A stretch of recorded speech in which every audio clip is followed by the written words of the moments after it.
রাষ্ট্র বাংলাদেশের সাবেক সেনাপ্রধান জেনারেল আজিজ এবং তার ইমিডিয়েট ফ্যামিলি শান্তিরক্ষী বাহিনীতে র্যাব এবং শ্রীলঙ্কার সেনাবাহিনীর কিছু মানুষের অংশগ্রহণ করা নিয়ে।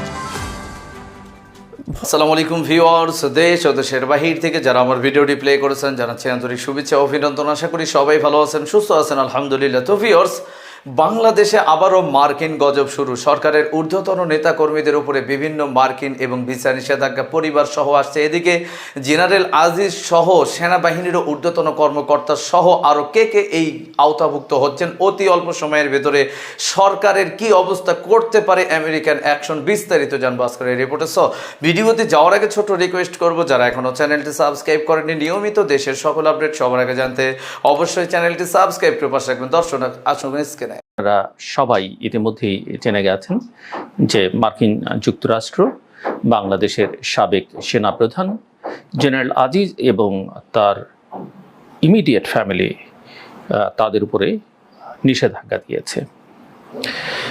আপনারা যারা আমাকে ফলো করেন কিংবা আমার এই মনোলগ শোনেন, তাদের কারো কারো স্মরণ থাকবার কথা বা অনেকেরই স্মরণ থাকবার কথা যে 7ই জানুয়ারির নির্বাচনের পরে বা আগেও আমি এরকম একটা ধারণা দিয়েছিলাম যে যেভাবেই বলেন না কেন, যেভাবেই দেখেন না কেন, যুক্তরাষ্ট্রই তার অবস্থান থেকে সরে যাবার কোনো সুযোগ নেই। তারা দীর্ঘমেয়াদী পরিকল্পনা করে, সময় নিয়ে কাজগুলো বাস্তবায়ন করে, একটা পলিসি করতে তাদের সময় লাগে, সেটা ইমপ্লিমেন্টেশনে সময় লাগে, এবং সেটা যদি সেখান থেকে তাদের সরে যেতে হয়, উইথড্র করতে হয়, সেটাতেও যথেষ্ট পরিমাণে সময় লাগে। কারো কারো স্মরণ থাকবার কথা যে মিস্টার ডোনাল্ড লু মাত্র কয়েকদিন আগে বাংলাদেশ ঘুরে গেলেন, যুক্তরাষ্ট্রের অ্যাসিস্ট্যান্ট সেক্রেটারি অফ স্টেট। আমি আরও মাস 2-3 আগে বলেছিলাম যে তিনি খুব শিগগিরই বাংলাদেশ সফরে আসবেন।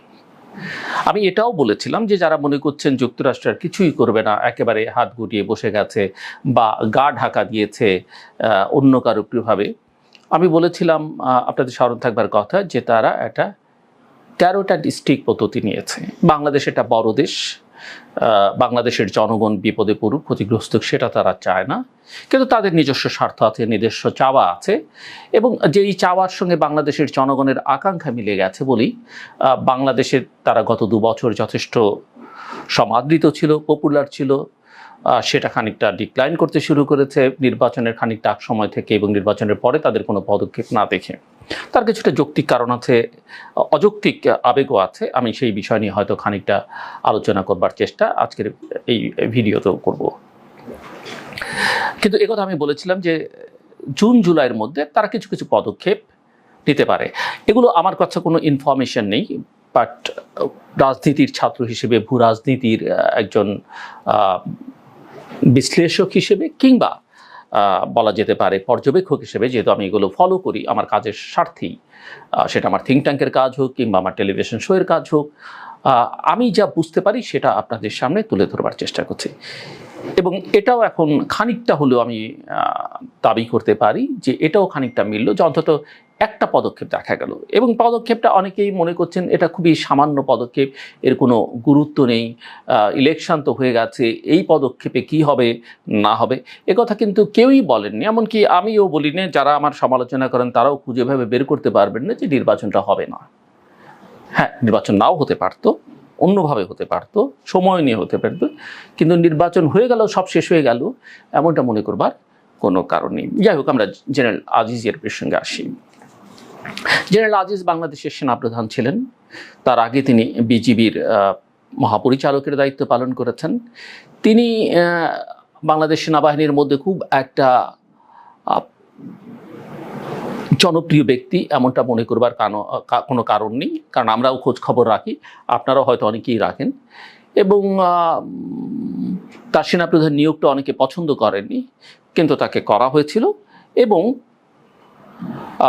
আরেকটা পারসেপশন আছে যে এটি প্রভাবশালী দেশের, আমাদের প্রতিবেশী প্রভাবশালী দেশের খানিকটা ইচ্ছেও ছিল যে তিনি সেনাপ্রধান, সেটারও একটা বাস্তবায়ন হয়েছে। এগুলো নানান সূত্রের খবর। যাই হোক, আমরা ওই প্রসঙ্গটাতে আসি, জেনারেল আজিজের প্রসঙ্গে আসি। জেনারেল আজিজকে বাংলাদেশ সময় সোমবার মধ্যরাতে বা যুক্তরাষ্ট্রের সময় সোমবারে যুক্তরাষ্ট্র পররাষ্ট্র দপ্তর এটি ঘোষণা, তাদের ওয়েবসাইটে এই ঘোষণাটি আছে এবং পরে তাদের spokesperson Matthew Miller statement করে জানিয়েছেন যে তাদের foreign operation and related programs appropriations অ্যাক্টের 7031C ধারার আওতায় অন্তর্ভুক্ত করার ঘোষণা দিয়েছেন ডিপার্টমেন্ট অফ স্টেট। এবং এর ফলে মিস্টার আজিজ এবং তার পরিবারের সদস্যরা যুক্তরাষ্ট্রে প্রবেশের জন্য অযোগ্য হবেন এবং তাদের উপরে সব ধরনের নিষেধাজ্ঞা আছে, এটা বলা যেতে পারে।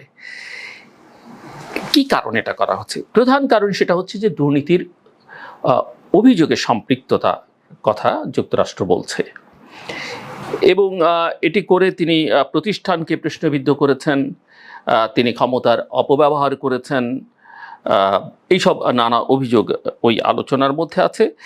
যেমন আছে তার নিয়মতান্ত্রিক প্রক্রিয়া হস্তক্ষেপের মাধ্যমে উল্লেখযোগ্য দুর্নীতিতে জড়িয়েছেন, অন্যায্যভাবে সামরিক খাতে কন্ট্রাক্ট পাওয়া নিশ্চিত করবার জন্য তিনি তার ভাইয়ের সঙ্গে ঘনিষ্ঠভাবে কাজ করেছেন এবং নিজের স্বার্থের জন্য সরকারি নিয়োগের বিনিময়ে ঘুষ নিয়েছেন। এইসব নানা অভিযোগ আছে। কিন্তু আরেকটা সিগনিফিক্যান্ট লাইন সেখানে আছে, সেটা হচ্ছে যে তার অর্থাৎ মিস্টার আজিজ আহমেদের কর্মকাণ্ডে বাংলাদেশের গণতান্ত্রিক প্রতিষ্ঠানসমূহের অবমূল্যায়ন এবং সরকারি প্রতিষ্ঠান ও প্রক্রিয়ার উপর জনগণের আস্থা কমেছে। বাংলাদেশের গণতান্ত্রিক প্রতিষ্ঠানসমূহের অবমূল্যায়ন কি? আমি শুধু একটা উদাহরণ স্মরণ করিয়ে দিতে চাই আপনাদের। দর্শক, স্ক্রিনে আমরা সে সম্পর্কে বিস্তারিত জানলাম। এই বিষয়ে আপনাদের মতামত কমেন্টে জানান, কেউ ভিডিওটি স্কিপ করবেন না। এখন আমরা জানবো যে আগামী মাসের তথা এই মাসের ভেতরে আরও কোন কোন ব্যবসা বাণিজ্যিক খাতেও মার্কিন নিষেধাজ্ঞা দিতে যাচ্ছে। সরকারের যে অর্থনৈতিক মন্দা বিষয় বাংলাদেশে প্রভাবিত করেছে, এটার জন্য আরও বেশি ইফেক্টিভ হবে কিনা বিস্তারিত। গতকাল রাতে বিশ্বখ্যাত সংবাদ সংস্থা জার্মানি ডয়েচে ভ্যালে র্যাবকে নিয়ে আরেকটা ডকুমেন্টারি করেছে। এটা শুধু র্যাবকে নিয়ে বললে একটু ভুল হবে, এটা আসলে জাতিসংঘের শান্তিরক্ষী বাহিনীতে র্যাব এবং শ্রীলঙ্কার সেনাবাহিনীর কিছু মানুষের অংশগ্রহণ করা নিয়ে ভয়ঙ্কর কিছু তথ্য আছে এবং এটা আমাদের সামনে একটা অশনি সংকেত তৈরি করতে যাচ্ছে কিনা জাতিসংঘের শান্তিরক্ষী বাহিনীতে আমাদের পিসকিপাররা যাওয়ার পথে, এই প্রশ্ন আসলে উঠবে। একই সাথে আমি আরেকটা প্রশ্ন করে রাখতে চাই, আমাদের সামনে ক্রমাগত বলে যাওয়া হয় যে জাতিসংঘের শান্তিরক্ষী বাহিনী পাঠানোর ক্ষেত্রে বাংলাদেশ সর্বোচ্চ অবস্থানে আছে, 1 নম্বর অবস্থান কি সেটা আছে? যদি না থেকে থাকে কোথায় আছে? তার মানে কি অলরেডি কোনো প্রসেস শুরু হয়েছে? প্রশ্নগুলো করে রাখছি, আমি শেষ অংশে জবাব দেব। প্রথম ডকুমেন্টারিটা নিয়ে কথা বলি। ডকুমেন্টারিটা হচ্ছে জাতিসংঘের পিস কিপিং যে মিশন আছে সেখানে মানবাধিকার লঙ্ঘনকারী পিসকিপাররা যাওয়া নিয়ে। ওর যে বলেছি বাংলাদেশ এবং শ্রীলঙ্কাটা আমরা জানি তামিলদের বিরুদ্ধে যখন তাদের গৃহযুদ্ধ চলছিল এবং ফাইনালি যে যুদ্ধটা চলেছে সেখানে ভয়ঙ্কর সব অভিযোগ আছে মানবাধিকার লঙ্ঘনের। সেই কারণে শ্রীলঙ্কার অংশটা এখানে আলোচনা করতে যাচ্ছি না, আমরা বাংলাদেশকে নিয়েই কথা বলবো। ডকুমেন্টারির শুরুতে একটা খুব গুরুত্বপূর্ণ কথা আছে। ইনফ্যাক্ট ডকুমেন্টারিটা আমি মন্তব্যে দিয়ে দিব, তারপরও এটা কন্টেন্টটা বলতে হবে সো দ্যাট আমরা গুরুত্বটা বুঝতে পারবো। এটা দিয়ে আমি অ্যানালাইজ করতে চাই, সো কন্টেন্ট সম্পর্কে আমি কয়েকটা কথা একটু বলে দিই। শুরুটা করেছে খুব ইন্টারেস্টিং একটা বিষয়তে, ব্যাপারটা সত্য যে পৃথিবীর সবচাইতে ভালনারেবল মানুষদের রক্ষা করার জন্য পিসকিপাররা যায় এবং পিসকিপার সাধারণত সেই দেশগুলোতে যায় যেখানে স্টেট মেশিনারি ফেল করেছে, তারা আর ঠিকঠাক মতো করে কিছু মেনটেন করতে পারছে না, তখন জাতিসংঘ পিসকিপাররা যায়। ওই মানুষগুলোকে যখন যারা রক্ষা করতে যাচ্ছে তারা তাদের দেশে যদি মানবাধিকার লঙ্ঘন করে আসলেই খুব উদ্ভট শোনায়, তাই না? উনি বাংলাদেশে থেকে বাংলাদেশের নিজের মানুষজনের উপর বা শ্রীলঙ্কায় থেকে নিজের মানুষজনের উপরে বিভৎস টর্চার করবেন, তারপর উনি যাবেন পিসকিপার হওয়ার জন্য। ভীষণ কনফ্লিক্টিং ব্যাপার। যাই হোক, তাদের একটা টিম বাংলাদেশে এসে তারা মিশনের একটা ট্রেনিং সেন্টার আছে, সেখানে তারা অনেক অনুমতি নিয়ে ঢোকেন, কথা বলেন। আমরা দুজন জেনারেল, একজন মেজর জেনারেল, একজন ব্রিগেডিয়ার জেনারেলকে কথা বলতে শুনি এবং তারা জানান যে কোনো সোলজারের সাথে কথা বলতে দেওয়া হয় না এবং খুব স্বাভাবিকভাবে যেটা হয় সুন্দর সুন্দর কথা, ভালো ভালো কথা, আমরা কমিটেড ইত্যাদি করবো, ওটা করবো, সেটা করবো। এখানে একটা তথ্য আমরা পাই, সেটা হচ্ছে এখন পর্যন্ত মানে এটা লুক্রেটিভ, সোলজাররা প্রচুর টাকা পায়, যেসব ইকুইপমেন্ট ভেহিকলস চায় সেগুলোর ভাড়া পায়, সব মিলে এখন পর্যন্ত বাংলাদেশ এই মিশনগুলো থেকে $2.5 বিলিয়ন মতো ইনকাম করেছে। আচ্ছা, এবার তারা গত বছরই, আমাদের তো মনে থাকার কথা যে ডয়চে ভ্যালে একটা ডকুমেন্টারি করেছিল র্যাবকে নিয়ে এক্সক্লুসিভলি, যেটার একটা জায়গা তারা রেফার করছে, ভয়ঙ্কর কথা। সেটা হচ্ছে ওখানেও র্যাবের বেশ কিছু এমপ্লয়িজ যারা কাজ করতেন তাদের টেস্টিমনি আছে, যেখানে তারা স্টেটের অতি উঁচু পর্যায়ের মানুষদের এন্ডোর্সমেন্টে এই মানবাধিকার লঙ্ঘনকারী ঘটনা, গুম, বিচার বহির্ভূত হত্যা, এগুলো ঘটে বলে বলেছিলেন। এখানে তারা র্যাবের সাবেক কমান্ডারদের সাথে কথা বলেছেন, যারা এখানে আলাপ করে জানিয়েছেন যে তারা মানবাধিকার লঙ্ঘনে জড়িত ছিলেন কিন্তু ইউএন মিশনেও গেছেন, তাদেরকে একটু ক্যামোফ্ল্যাজ করে দেখানো হয়েছে। এছাড়াও এখানে জাতিসংঘে এই মুহূর্তে কর্মরত একজন অফিসারের সাথে কথা বলা হয়েছে, যিনি তার মানবাধিকার লঙ্ঘনের কথা বলছেন, যেখানে রাজনৈতিক বিবেচনায় গুম এবং বিচার বহির্ভূত হত্যাকাণ্ডের সাথে তিনি ছিলেন, সেটা বলেছেন।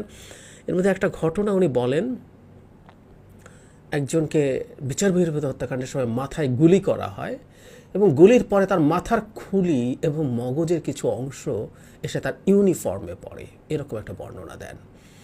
মানে আমরা দেশটাকে কোথায় নিয়ে গেছি। হ্যাঁ, এগুলো এভাবেই ঘটে, আমরা দেখি নাই কাউকে, মানে ওনার বলাটা শুনলাম, একরামুলকে যখন গুলি করে তখন ওই অডিওটা আমরা শুনেছিলাম, খুন করার সময় কি হয় না হয়, এখানেও উনি সেটা বললেন। এরপর যেটা জরুরি জায়গা, খুবই জরুরি জায়গা, যে বাংলাদেশে এই যে মানবাধিকার লঙ্ঘন হচ্ছে, তারা আবার শান্তিরক্ষী মিশনে যাচ্ছে, তার জন্য নেদারল্যান্ডসের একজন এক্সপার্টকে দায়িত্ব দেওয়া হয়েছিল। টিমটা ওখানে যায় এবং সেখানে যাওয়ার পরে সেখানে তারা কথা বলেন তার সাথে। ওই ভদ্রলোক তখন বলছেন, খুব ইন্টারেস্টিংলি, তারা বলেছিল যে র্যাবের বিরুদ্ধে অত্যন্ত বিশ্বাসযোগ্য তথ্য সমৃদ্ধ অভিযোগ আছে, তারা গ্রেফতার, আরবিট্রারি গ্রেফতার, নির্যাতন, হেফাজতে, গুম, বিচার বহির্ভূত হত্যাকাণ্ড, এগুলোর খুব নির্ভরযোগ্য অভিযোগ তাদের কাছে আছে। এবং তাদের পরামর্শ ছিল র্যাবকে, কখনো র্যাবে চাকরি করেছে বা এখন করছে বা ভবিষ্যতে করবে এমন কাউকে কখনো। দর্শক, স্ক্রিনে আমরা সে সম্পর্কে বিস্তারিত জানলাম। সো আজকের ভিডিও এই পর্যন্তই। ভালো লাগলে লাইক অ্যান্ড কমেন্ট করবেন এবং দেশের সকল আপডেট সবার আগে জানতে অবশ্যই চ্যানেলটি সাবস্ক্রাইব করে পাশে রাখবেন। দেখা হবে পরবর্তী ভিডিওতে ইনশাআল্লাহ। আসসালামু আলাইকুম ওয়া রাহমাতুল্লাহ।